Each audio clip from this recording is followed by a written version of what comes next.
From WFSB, this is an Eyewitness News Update. Good morning, everyone. Today is Thursday, December 7th. I'm Caitlin Francis. Two people on the run this morning in Rocky Hill after making a mad dash from police. They were stopped by an officer at the Shell station on the Silas Dean around 4 yesterday afternoon. Eventually, that driver sped off, nearly running over an officer. The man and a woman were last seen at the Residence Inn yesterday, where their car was left behind. No injuries to police, thankfully, but an active investigation still underway. In Hartford, police are searching for a gunman this morning after a man was shot on Donald Street. He was rushed to the hospital and is said to be stable. Investigators are working to piece together what led up to this shooting, but we will keep you updated both here on air and online as we learn more. 3 people are dead. A fourth is in critical but stable condition after a gunman opened fire at the University of Nevada, Las Vegas. A law enforcement official says the shooter was a former professor who'd unsuccessfully sought a job at that school. Police killed the suspect in a shootout. The campus is only a couple of miles from the Las Vegas Strip, where the worst mass shooting in U.S. history took place back in October 2017. For the first time in the 2-month-long war, the Israeli military has moved into the largest city in southern Gaza. Explosions were reportedly heard in Gaza this morning. Thousands of people are still homeless in northern Gaza and are searching for shelter. But there is a small number of places in southern Gaza still considered safe by Israel. New details this morning on a former Glastonbury police officer accused of going on a burglary spree. Police believe Patrick Hemingway broke into at least 45 businesses across several states. He is now charged with breaking into the local Perro Mexican restaurant in East Hampton back in March. Investigators say all of this happened after he came from police training earlier that evening. The restaurant says he caused more than $2,000 worth of damage. Hemingway was initially arrested back in September after resigning as an officer in Glastonbury.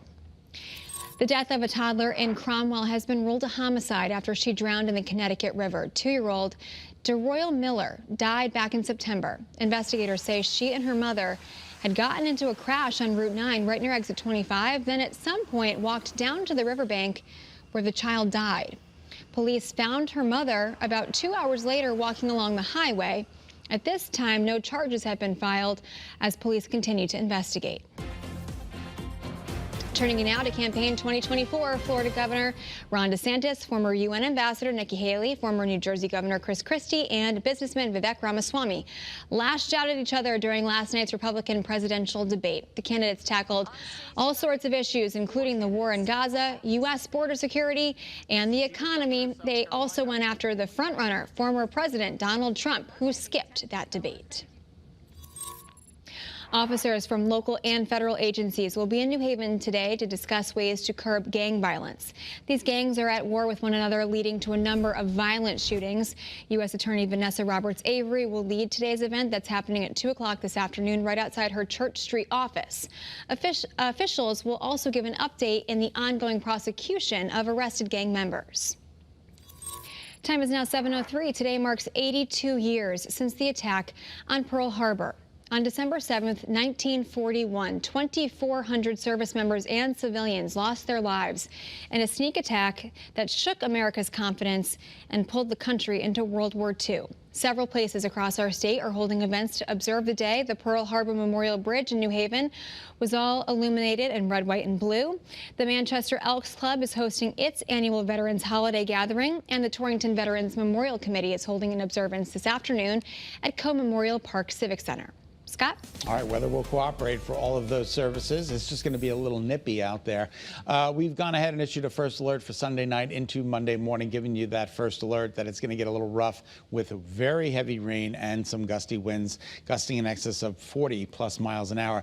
Impacts traveling is going to be a little tough for third shifters, and some coastal flooding could also be a concern. We're going to certainly keep you posted. You can see both models have the rain coming down at 11 o'clock on Sunday night, so get ready for that. But in the meantime, oh my gosh. Isn't that beautiful? That's like with all the twinkly lights on the trees. Oh my goodness gracious. What a start this is. 23 degrees. It's amazing. All right, our first alert live radar scans the state dry.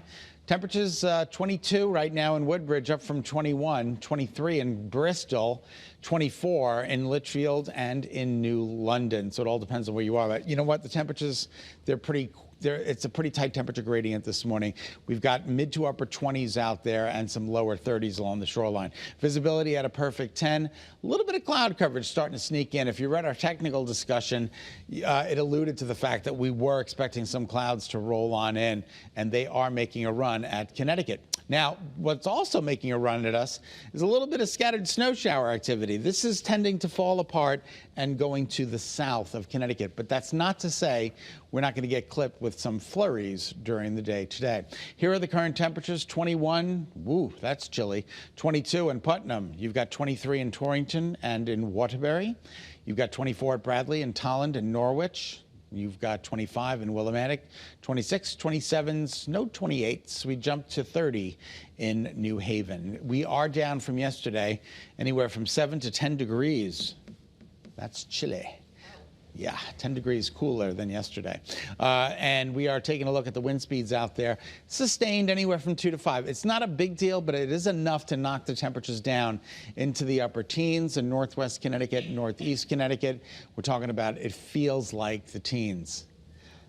When a man loves a woman. Seriously. Do you believe this? I do. I can see it, but Get out of the wow, way. it's incredible. Nobody wants to look at me when you got this to look at. Whoa. So beautiful. New Haven, spectacular. Just love this shot. Mystic, absolutely gorgeous. That this tree morning. is so pretty with the bows. Oh, so nice, right? The ornaments. Who decorated that? I don't know. Send us an email so we can give you a big shout out on the air. It's beautiful. All right, so as we move through the day today, temperatures topping out in the mid to upper 30s, below average. 44 is where we should be. Here comes your 7-day. 44 tomorrow. That's good news. Moderation.